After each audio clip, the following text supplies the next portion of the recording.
Ang dami mo na bang apps na hindi mo naman ginagamit? Ito, tuturuan kita kung paano i-delete para hindi agad na full storage ang phone mo. May nag-comment po kasi nito guys sa ating comment section. Ito pa ang comment niya.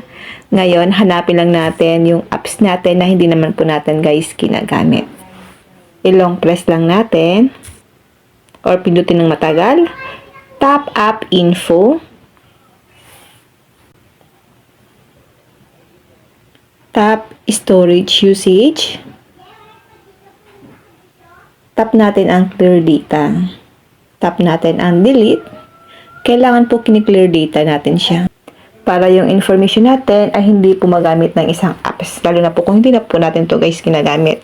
Then back lang natin. Saka po natin siya guys i-uninstall. Tap lang natin ang uninstall. Tap okay. Ngayon guys, hindi pa doon nagtatapos kung paano natin siya i-delete ng tuluyan. Hanapin niyo po ang Play Store. Tap lang natin. Tap Profile. Tap Manage Apps and Device.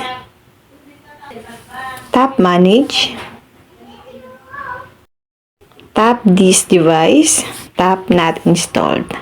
Lalabas dito guys yung mga na-uninstalled natin. So, ang ibig sabihin po ito, hindi pa po siya guys tuluyan na na-delete. So, meron pa siyang mga MB na na-consume sa ating mga phone.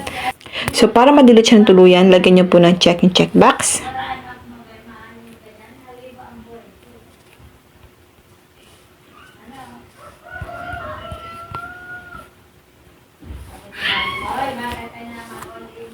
Tap lang natin itong delete icon sa taas. Remove selected apps. Remove apps won't appear here but can be installed again from the Play Store. Tap lang natin ang remove. Simple lang, di ba? Try mo na para hindi laging full storage ang inyong mga phone.